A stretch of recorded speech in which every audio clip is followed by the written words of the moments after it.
a reminder to repeat questions in class.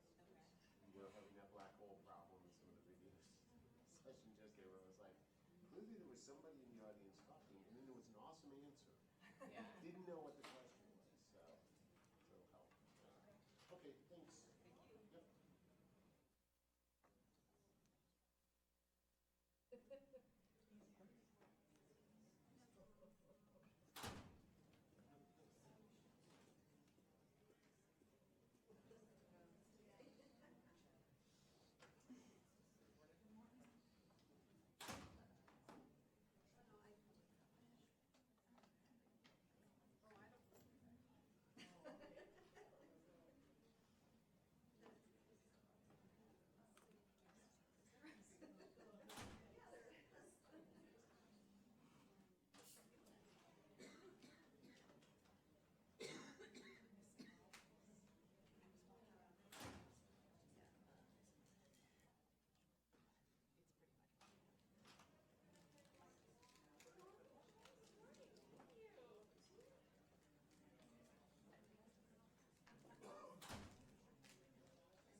Good morning.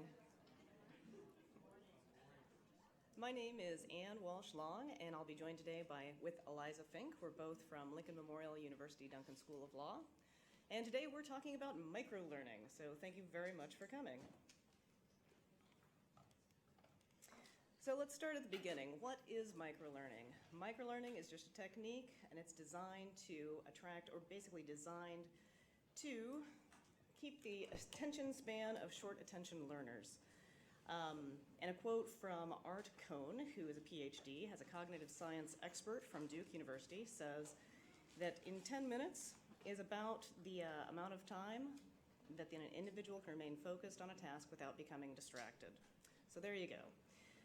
Microlearning often utilizes technology, and that's how we're going to use it in the fall. We're going to use video modules to help teach legal research.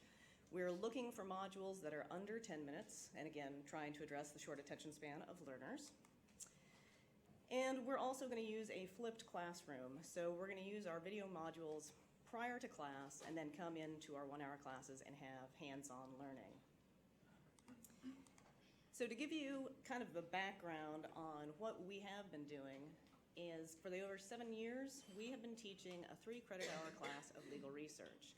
And when I tell other librarians about that, they're amazed that we've got 3 credit hours to begin with, and also just kind of envious that we've got a whole 3-credit-hour class to devote to nothing but legal research.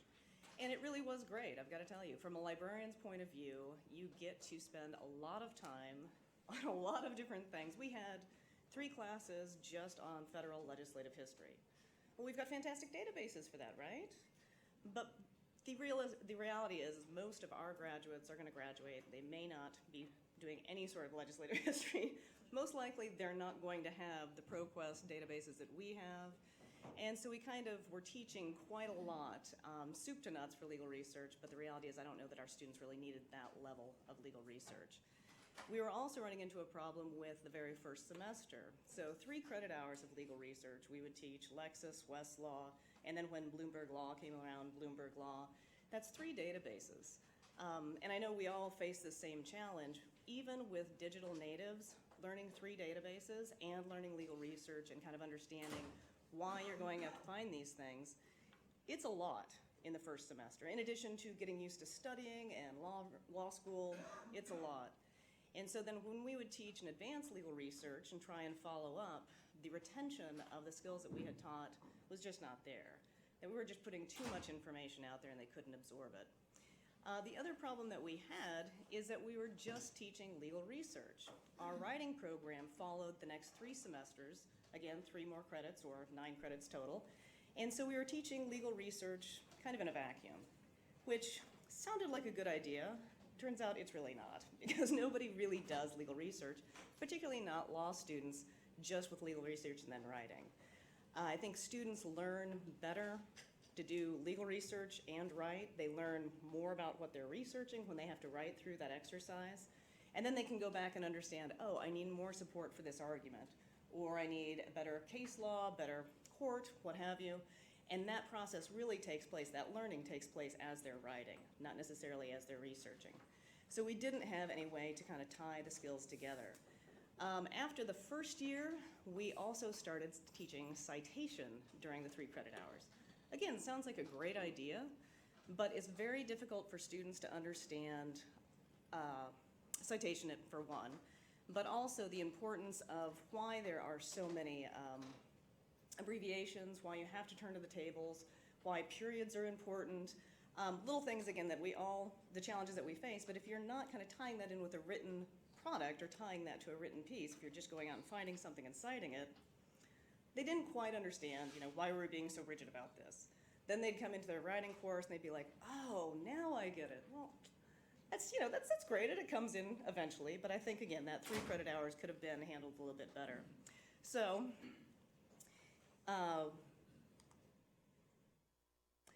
one of the number 1 reasons that we're able to change right now is we've had some personnel changes.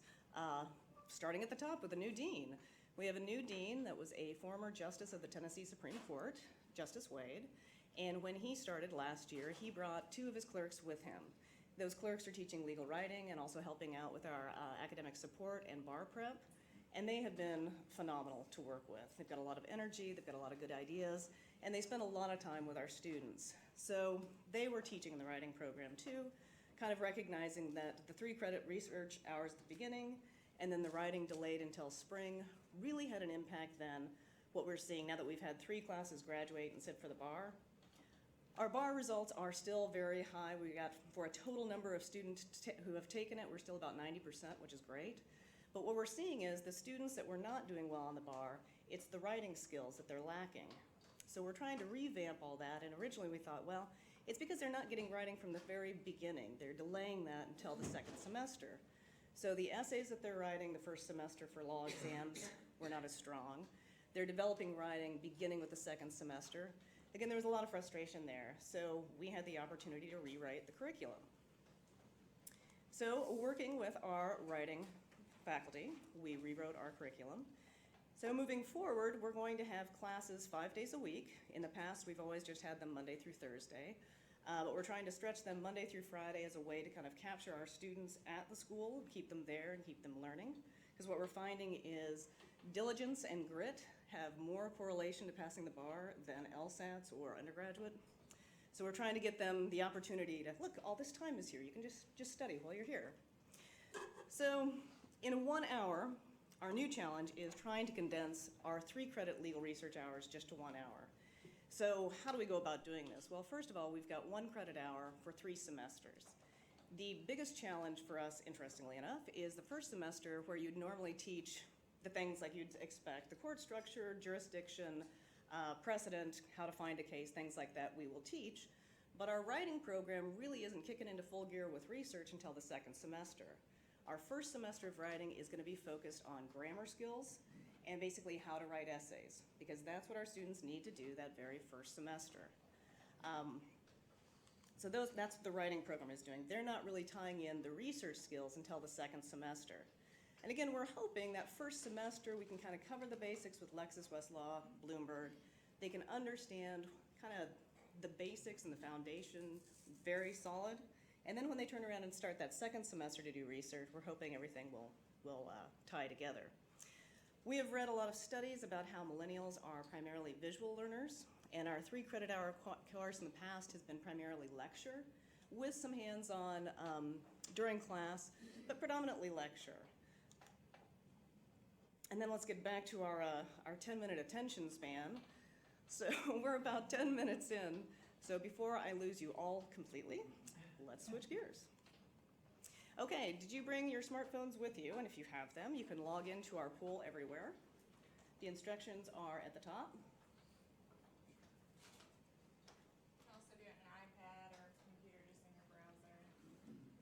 You can also do it in an iPad or a browser. Anything you have with you, any mobile device should work. So our 1 hour structure is going to be, legal writing is going to be taught 2 hours a week. They're going to teach Monday and Friday, and legal research is going to be on Wednesday. So again, that first semester, they're just going to focus on writing skills, or grammar skills, and then we're going to focus on just the basics of legal writing, and then the 2nd semester will kind of take off and actually blend the two together. So they'll have a topic that they have to research, and then a writing product that they have, it'll be blended together. Which is, again, much more consistent with the rest of the world and how they're treating legal research and writing.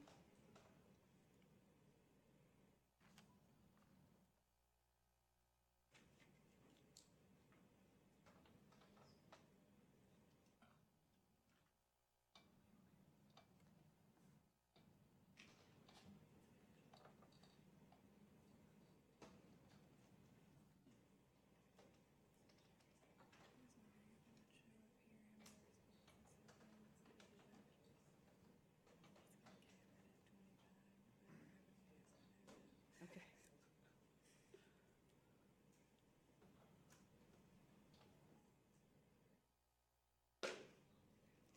Does anybody use Turning Point or other kind of clickers for, I think we've got that question in here. Okay. So this is always one of the challenges. If you use that in class, you kind of make sure that everybody's logged in. With this, we can't see, obviously, who's logged in. We don't know how many people are logged in, but as a faculty member, when you're waiting for that, you're always kind of like, okay, we're waiting for the last person. Last person, let's go. But I think we're there. Okay, so it looks like majority, whoops, where did we go? Has 64% are already using microlearning, so great. Next question, are you currently using a flipped classroom?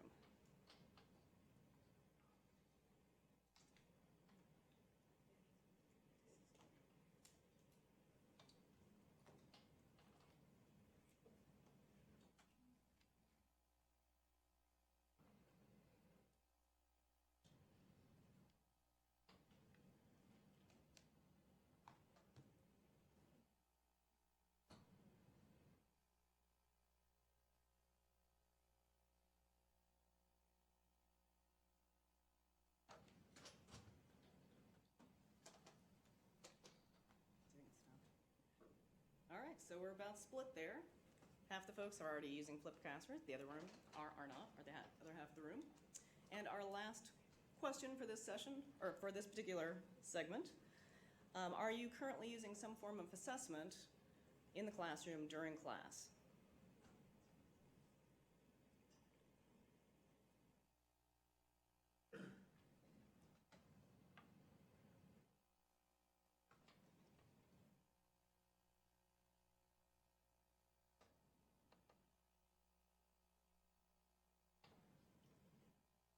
Okay. All right, thank you. So now that you have kind of a picture of what other people are doing in regards to what we're going to be presenting on, I'm actually going to switch over and present live. So hopefully that will go about as well as it usually does.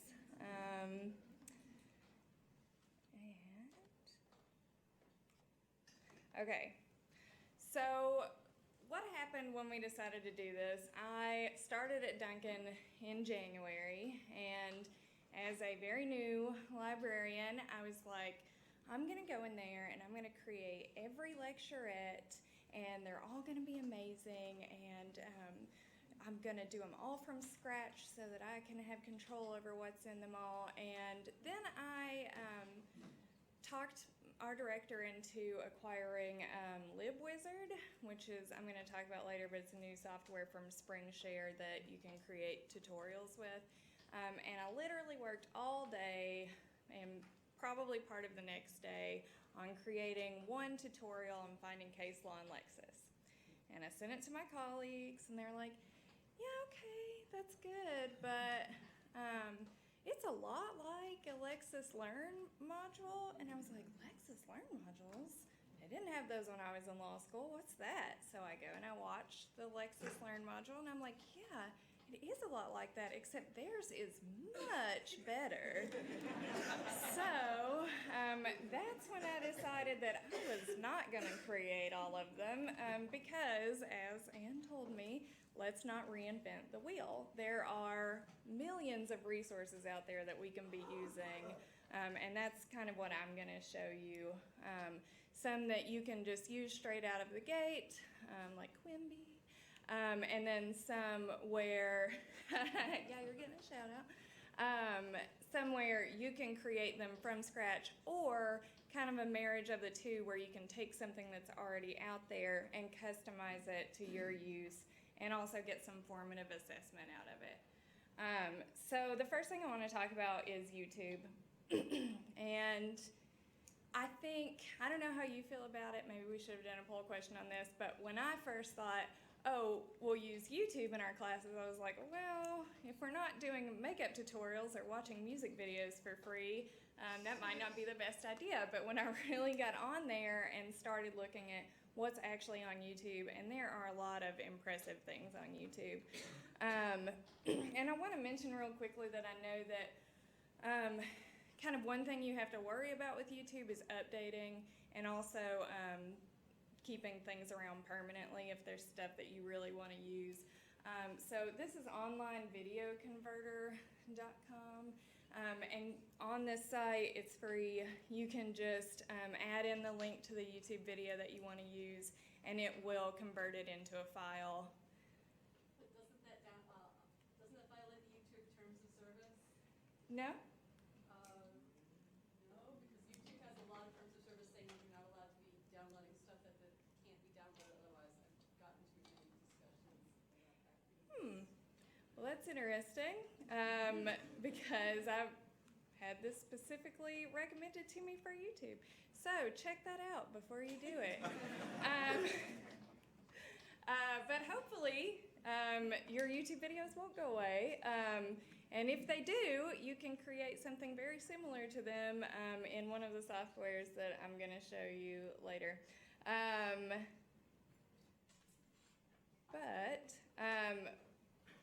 The other thing that I think is important to remember about YouTube is considering the source of where you're getting things. Some of it is downloadable, I'm assuming, because it's you have permission to do that. And a lot of what I use is created by either other law schools or what I want to show you for just a second is crash course videos. This is kind of like if you've ever used lynda.com, they're the tutorials. Crash Course is created by PBS, so it's a source that I trust. My kids watch a lot of PBS, and I've never heard anything factually inaccurate in the background, so I trust it. And let's just watch a minute of this video. Anne was mentioning that we all kind of take on some of the responsibility of teaching basic civics.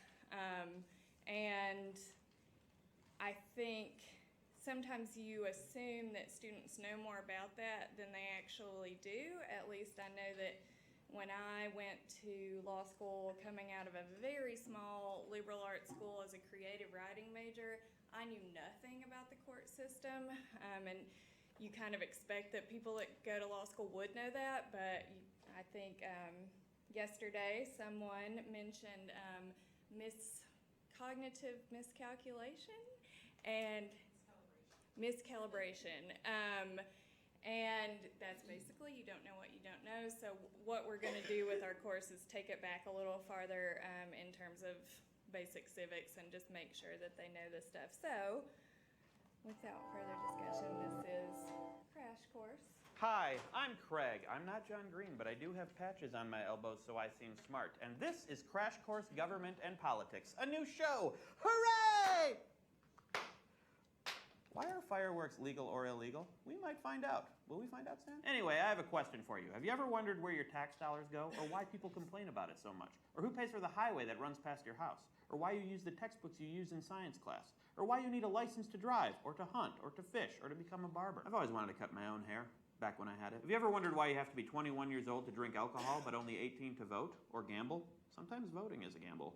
Actually, always. Do you get confused when you hear people on the news talk about Wall Street regulations, or Obamacare, or the national debt? Do you wonder why there are so few cell phone carriers and cable companies? How about why it's okay for student groups to lead prayers in schools, but not for the principal to do so? Have you ever wondered if there are any limits on when, where, and how the police can search your home, or your car, or your locker, or you, or your friend, or your grandma, or your grandma's friend? And do you know why you can stand outside of a government office with a sign and a bullhorn complaining about milk? Okay, we'll stop there. Well, I know, that's the thing, right? He is hilarious, and, you know, it's visually stimulating. They have little segments here and there that recur in these videos, and so we're going to assign these videos to our students. Most of them run, they're definitely less than 10 minutes. They run on average 7, and they're really just great. I enjoyed watching them to prepare for class. So if I enjoy them, I feel confident that students will as well, and I think they will learn. My only complaint with him is that he speaks kind of fast, but one thing we'll talk about later will allow you to not necessarily slow down his voice, but insert some breaks so students can figure out if they're really understanding the concept. And also another tool we're going to look at will let you see which segments they're re-watching, so that you know if you need to really cover something more in class.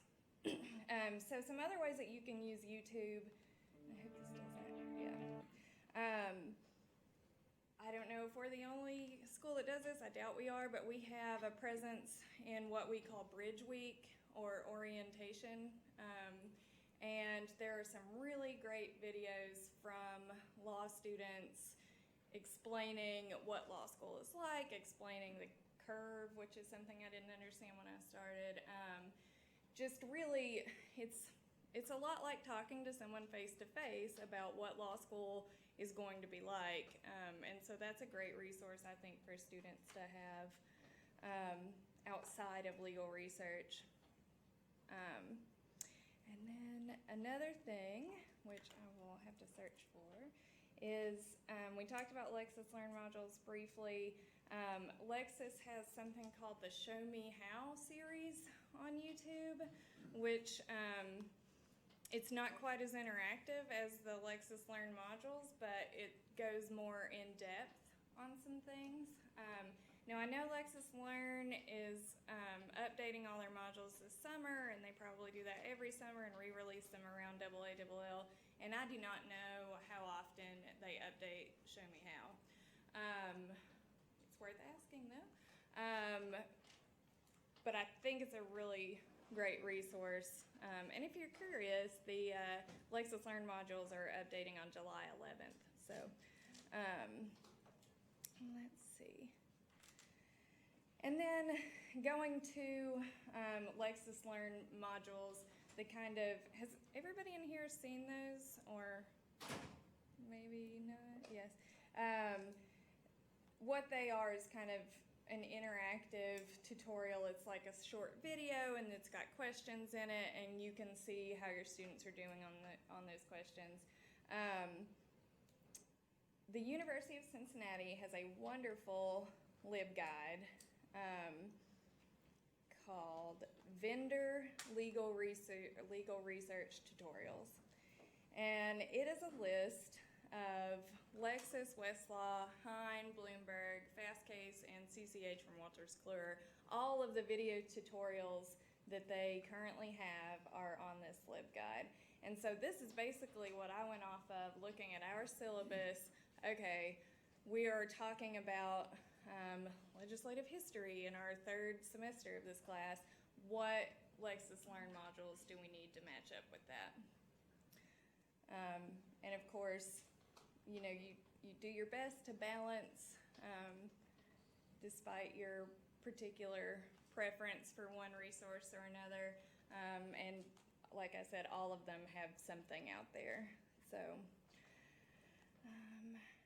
and while I'm here, I will mention Susan Boland from the University of Cincinnati has created some very nice tutorials in Camtasia, which we're going to talk about.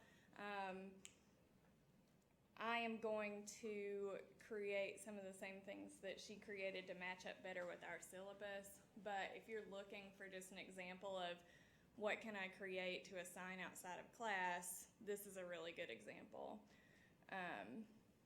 And so now I want to talk a little bit about the other hat that we wear as law librarians, which is support for students and doctrinal faculty.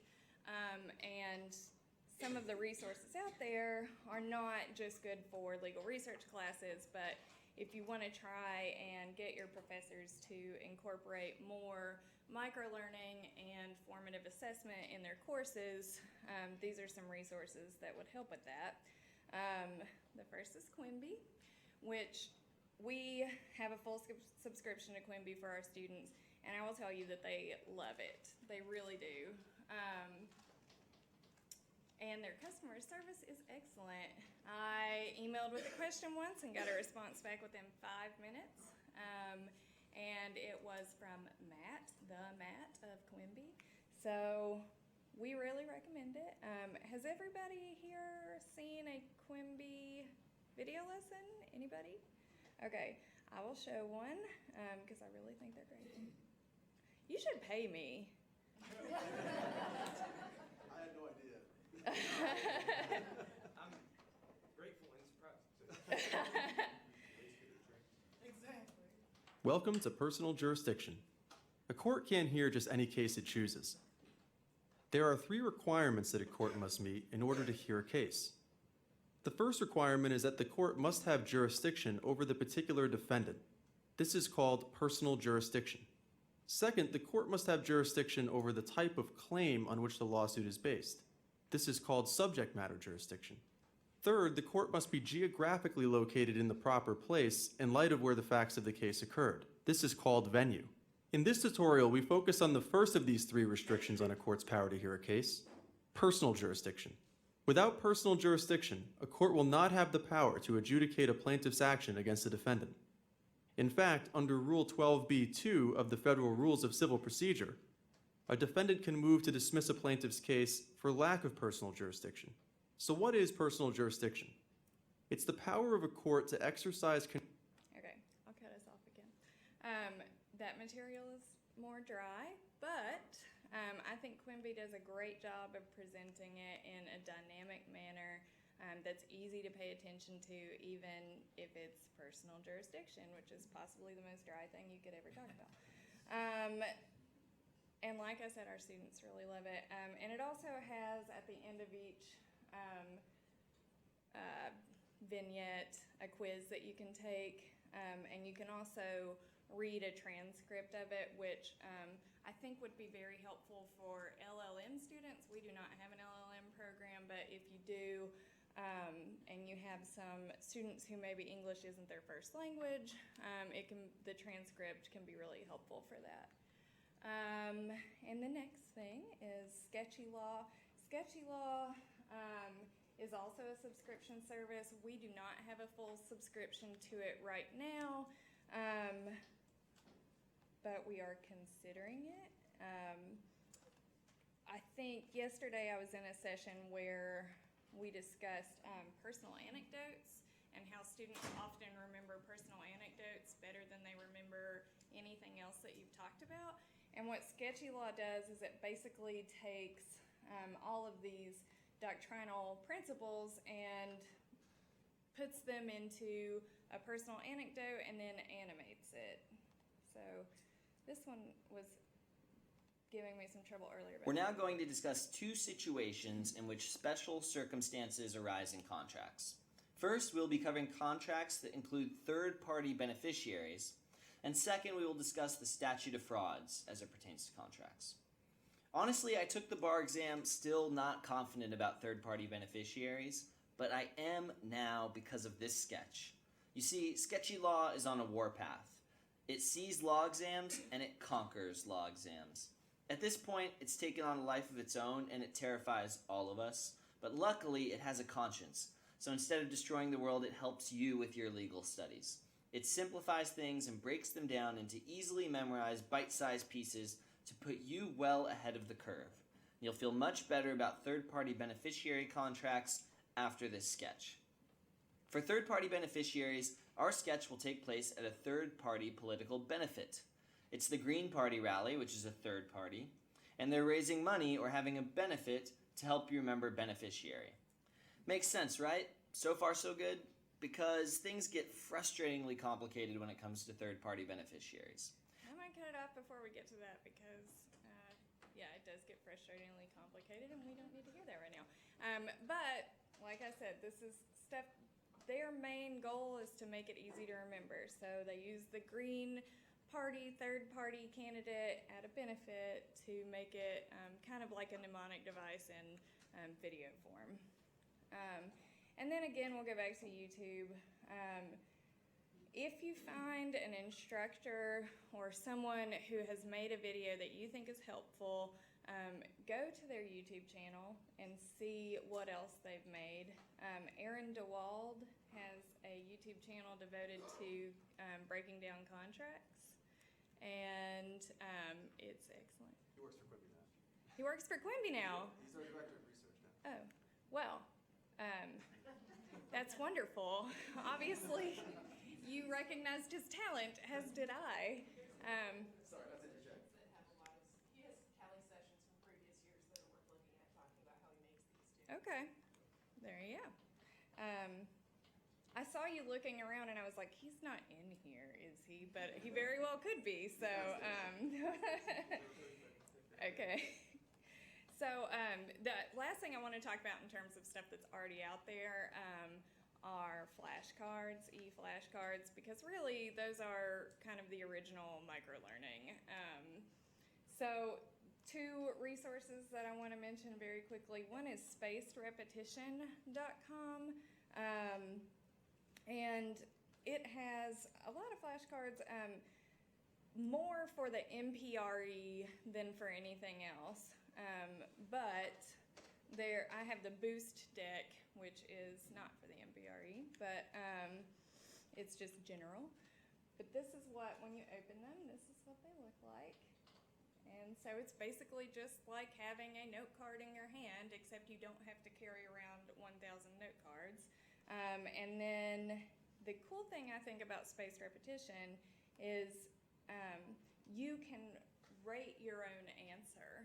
So once you've thought up your answer in your head and you go to what the actual answer is, I think it's really great for students to have to kind of grade themselves and say, okay, here's the actual answer. What did I say that was different than that? What did I say that's the same as that?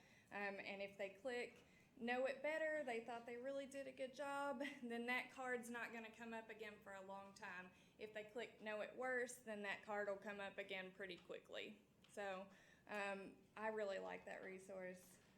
And then the other one, if you have a West Study Aid subscription, they have e-flashcards for contracts and for torts.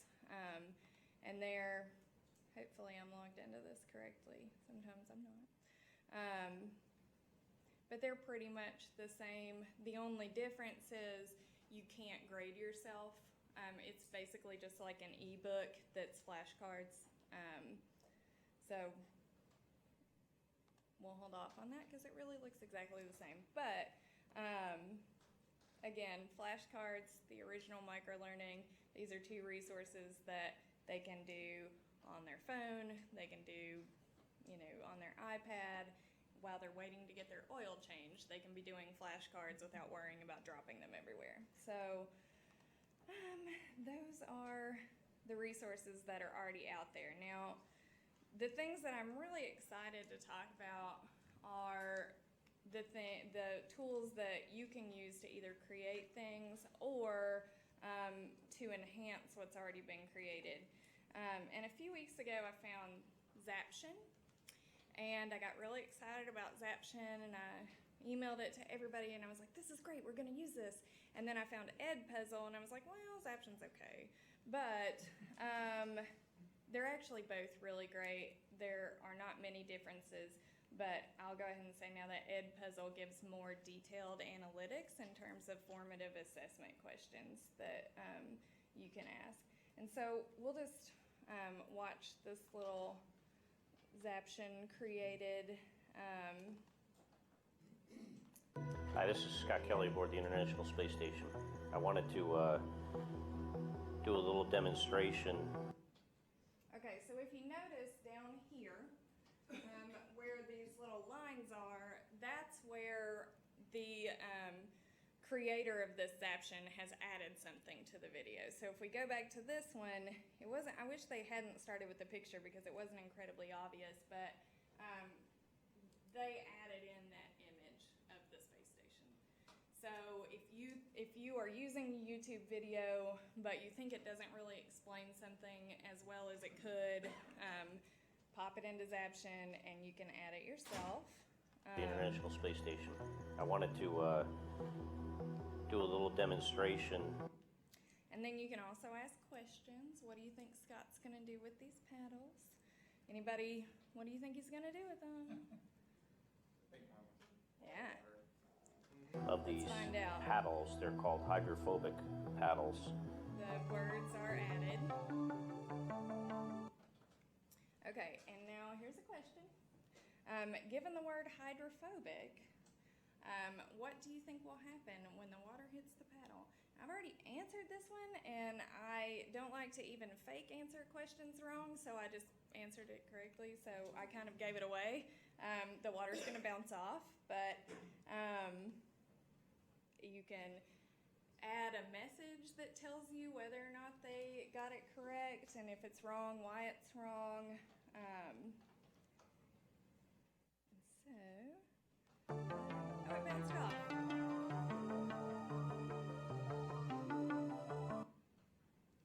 Okay, so now we're at the end of it, and then you can get your own lesson analytics. So from the perspective of a student, when they finish a video, this is what they'll see, and it'll show their grade. They can go back over their responses, and then also I think it's nice that they can rate the lesson because it kind of gives you feedback on whether or not they liked something, and it is anonymous, so if they really hated a video but they don't want to tell you that, as long as everyone in the class has actually completed the video, they can go ahead and say it and you won't know to dock their grade. Just kidding. And then Edpuzzle is the other, I think, really cool software. remember it. Let's do a tour of it. So I mentioned before that the crash course videos are on average 7 minutes long, but some of them are longer than that, and some of them talk about things that are going to be outside of the spectrum of what you would teach in a legal research class. So with Edpuzzle, you can edit those videos down. This is also something, if you create your own videos, you can upload them either to YouTube and then upload them into here, or you can upload them directly. And if you're watching a video and you're thinking, oh, that 30 seconds there, I basically just said 5 times, so maybe I'll just edit that out. You can do that. So you basically, it's super easy. You just drag. We'd also like to thank you for coming in and these sharing your time with little us. things, what you So wanna edit we'd like to out. offer you a gift card. Sweet. Cut it. A gift card for you as another And it takes yes it out. token of our So, appreciation. For the control group, You can also, like Zaption, you can insert a question at any point. And it makes you type something before you can continue. And then the cool thing about Edpuzzle is you can look at the analytics in a very detailed way. So it'll tell you their grades, who got what question right. And then poor Beth, if you watch The Walking Dead, then you would know why Beth got all of these questions wrong. But she didn't even get to watch the video. Gone too soon, really. But so Daryl only had time to watch the first minute and a half of the video before he had to break out his crossbow and kill a zombie. And then Rick, just not the brightest bulb in the drawer, just didn't quite get it. Rick probably needs to come in for an individual conference with you because he's not getting this. And obviously Glenn, poor Glenn, I hope he survives until October because he is doing well. So I think it's great that you can see this. You can see, let's see. Glenn only had to watch it one time all the way through. Rick watched the first 2.5 minutes 3 times, and the last minute and a half he watched twice. So I think it's great that you can do that and really get a picture of what parts of these lessons your students aren't getting. Do you have any questions about Edpuzzle or Zaption before I move on? free? Yes, both free. And actually, Edpuzzle has another cool feature that I will show you. You can import into Edpuzzle from Google Classroom, and if you use Google Gradebook, you can also link your Edpuzzle subscription to your Google Gradebook. And you just basically, this can be used like any other LMS, really. You create your lessons and put them on here. Students create an account and they go in and it'll show this week you're supposed to do these lessons. And it's actually possibly too easy to use for law students, but I guess you can't really get too easy to use. The reason is this Edpuzzle was designed for K through 12. And I just happened to stumble upon it in an education blog, and I thought, I don't really think there's any reason why we can't use that for law students. So, I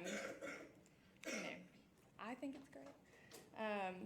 And to create a new video, they have pre-populated the entire contents of YouTube, Khan Academy, National Geographic, TED Talks.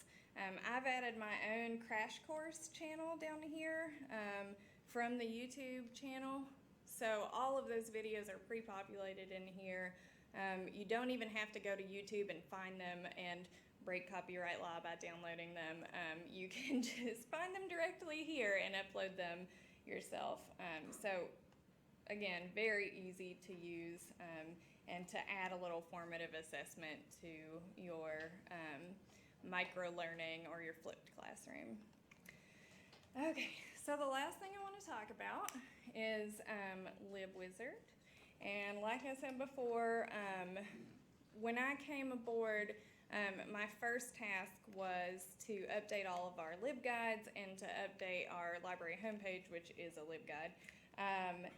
And so after I did that, I thought, well, SpringShare is really easy to use, and it can be as customizable as you want it to be because you can create HTML and add it in. So, whatever your comfort level is with LibGuides, you can match that with your creativity, which I really like because I'm not very good at coding, but I like to learn how to do it. So I feel like as I learn more about it, I can go and do more with our web page. It's not set, it's not static. So I talked our director into buying LibWizard, which I think SpringShare has always had something like this, LibWizard Lite, and if you have a LibGuide subscription, you have a LibWizard Lite subscription, is my understanding. And with that, you can do forms, which is really very similar to Google Forms. We have one on our homepage right now, So, just welcome. Please use the space to request training sessions. What topics would you like to see? And that's, a lot like Google Forms, but very easy because Lib Forms and LibGuides work together. But LibWizard added 2 new functions. It added quizzes and tutorials. And this is the software that I was messing around with, and it had created basically a Lexis Learn module, but not a very good one. But that doesn't mean that it isn't good. It just means that even if I think that I'm an expert at Lexis, I do not know every single thing about it. But the people that create those Lexis Learn modules do. So basically, when you go into tutorials and assessments, I'm just going to walk through this really quickly. You can create, we'll just say Cali2, and it at first seems like what you're creating is like a PowerPoint, but that's not exactly what it is. It will have your content, whatever you want that to be, and there are several different formats, on the right-hand side of the screen. And then on the left-hand side is whatever extra you want to add, whether it's text to kind of supplement something that you've directed them to, or a question for formative assessment. If you look, you can edit the welcome screen, give them basic instructions. Over here on the side, you can add a password. You can also limit visibility if they, you only want them to be able to do your tutorials the exact week that they were assigned, so they don't work ahead. Let's see. If we go to add the first slide, I'll just do,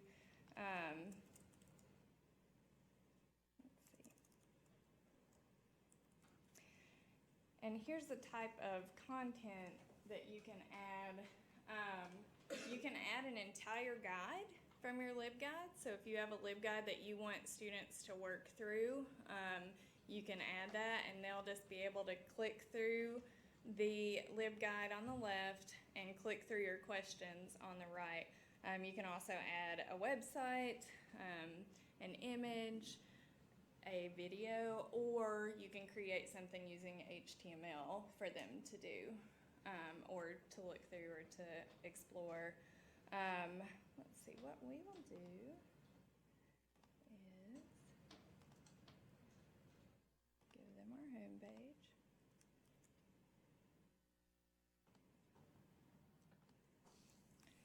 All right, and so over here, you're going to add a question.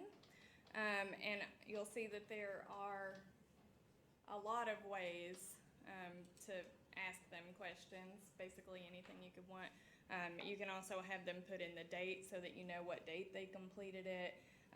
You can add a page break so that not all of your questions come up at once. They'll have to click next to get to the next one, but they don't have to go to different content on the right-hand side. So I'll just do, and the short name will be, when you get your analytics, it will be identified by the short name, and I'll just say, what is your name? Answer properties. possible answers. There's only one possible answer for that question. And so we will require them to get it right. And in the if wrong, it'll pop up and give me a little hint about what my name is. And so we will now save this and preview our slide. And there it is. So this is a LibWizard tutorial. Like I said, on this side, they can click through, and this is a completely active web page, while your questions on the left will stay where they are. So if you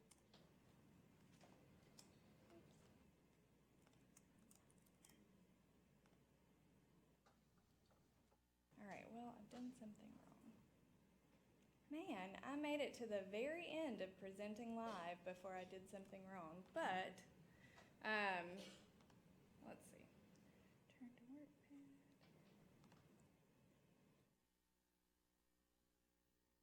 So this is the analytics here. You'll be able to run reports on this, and so it'll come up with, that's the question name, and then so you'll see every specific question that you asked, and then you'll get to see whether or not students got it correctly, and you can export this again into a different type of LMS. You can make it into a database, just so you can show if you have a grading rubric, and I think we're going to use some of these as part of our legal research exercises. So if students come back to you later and say, I don't understand my grade, you can say, well, I have this database here that explains that you missed all these questions on this tutorial, and that was part of your grade. So I know students like to see things like that, and it's also something you could share with them if you don't want to grade them, but you want them to see how other people are doing on these questions. Just don't have them answer their name, and then it's anonymous. They still have to work through it, they still have to complete it, but you can give them the statistics on this is how you're doing on these tutorials compared to the other people in class. Okay, so, and I did want to say one thing very quickly about a resource that I think a lot of the people in this room would be interested in. The AALL webinar on July 7th, which is creating engaging digital content. I saw that pop up in my email, and I was like, man, I wish that had been June 7th instead of July 7th. But yeah, I think I'm excited about that one, so it's gotten ready. Any questions about that stuff before I hand it back over to Anne? So you're tracking students by having to put their names in. Do you have any way of like auto-loading like a list of students or something like that that you could track? You do on Edpuzzle and Zaption. I have yet to find that on LibWizard, and it may be that you do, but, huh? It's just not a feature you've used. Yes, yes. You mentioned you found Alexa's tutorial on a subject that you were interested in teaching your students, Mm-hmm. and we've seen a lot of tools to create your own content in your presentation. Do you find that you do mostly create your own content, or mostly go to third parties and link your students to that content, kind of as their guide to finding the correct information? Okay. We were told to repeat questions into the microphone for those that are live streaming. So the question is, do we find ourselves creating more content or using pre-manufactured content more? And my answer to that is I don't really know yet. We'll have to come back to Cali next year and give you an update on how this goes, because it could go terribly. I don't know. I suspect that what we will do is more of a combination of the two. I really like the being able to use the pre-manufactured content, but put our own information into it as well to supplement or to gauge what's going on there. Like I said, I spent a day and a half doing one LibWizard tutorial that someone reminded me had already been done. And so really it all comes down to what you've got time to do, because creating these things from scratch is no small feat. But I definitely think having the personalization is worth it for subjects like precedent and stare decisis, that it's just not as concrete as, say, teaching someone about hydrophobic panels on the space station. So, does that answer your question? Okay. Anybody else? So you'll start, are you starting in the fall? Is that when you'll first start? So you may not be there yet, but I'm just curious about, like, kind of how long it's taken, or you think it will take you to kind of get the class going? You know, is it going to be like how labor intensive, basically? Yeah, and that's another thing. Sorry, the question was how labor intensive this is going to be. That's another thing where we're not really sure, but it's going to depend on how many subjects we identify need videos created from scratch and how many have things that we can use the vendor manufactured videos for. Right now, I've gotten through the first 5 classes using things that are all already published. And, you know, those are the classes where you really hit the civics, so that's where Crash Course kind of comes in. But except I think I'm going to create one on stare decisis. But, you know, the stuff like that where it doesn't require a lot of, it's more of an explanation, and really it's something that I think is going to be talked about in class pretty extensively too. So it's really just, here's a primer, a very short primer on this, so that when you get to class, we can hit the ground running with it. So those are going to be pretty short, and I don't think they'll take very long. Oh, and sorry, the software that I'm using to create those is called Jing, J-I-N-G. It's free. The only problem with Jing is that it limits you to 5-minute videos, but if you see in the left-hand side of my screen there, it's that little sunshine, and it is so easy to use. You just click on the crosshairs here and drag what part of your screen you want to use, so you can have all of your browser windows open without showing that to your students. And then you can either do a screen capture or you can do a video. And so now it's recording what we're doing, and it's recording my voice and what I'm doing on the screen. And then you just... Actually, that 5-minute limitation is actually quite helpful, because yes. it's not a bad idea if it's going to go longer than 5 to just somehow figure out a way to divide it into 2. Exactly, yes. I completely agree with that. It's very motivating for you to have to cut content and keep this stuff in the window of student attention spans. Yes, sir? Did you say that one's free also? Yes, Jing is what that's called. And the only kind of hiccup in it, and it's not really even a hiccup, but it automatically puts them into shockwave files, which isn't very compatible if you're doing things like putting them on YouTube.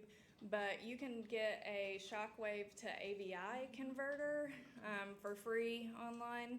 And so then you just convert them to AVI files, and you can put them on your YouTube channel that you've shared with your students or something like that. The other thing that Jing is incredibly helpful for is if you're at the reference desk and you get a question from a student on the phone, and they say, you know, how can I don't know how to find previous versions of a statute on Westlaw. And I'm like, okay, what's your email address? They tell it to me, and I make a 2-minute long Jing video that explains how to do that, and I just send it to them. And yes. Same thing with backlinks. Yes, yes. Excellent, excellent resource for that. And they are so shocked at how quickly you can do it. Yes. Hey, plug for a similar session at AAL where we'll be talking about how to create small videos for just this kind of purpose. So we're doing this. It's wonderful. I will be there. So. Okay. Anybody else? Yes. I have a question. At the beginning of your talk, you said in the third semester of legal research. Mm-hmm. How many semesters do you all teach legal research? Well, up until now, it's only been one. They were all front-loaded, that 3 hours in the very beginning in a vacuum. And now we are lucky enough. Our new dean trusted us when we said we needed 3 hours, and it's going to be split up 1 credit hour first, second, and third semester of law school. So we feel very fortunate to have a dean that's in our corner with research, but I do think that part of that is coming from a lot of our students. Our mission at Duncan School of Law is to help students that are from rural Appalachia that are going to come to Knoxville, learn how to practice law, and go back to rural Appalachia and practice in these places where they really genuinely have a shortage of attorneys. So we feel like it's very important to teach them legal research and writing skills because that's the practical, I mean, I don't have to preach to this choir, but that's the practical skills that are going to take them far in solo practice. Okay? All right. Thank you so much for coming.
so I'm glad.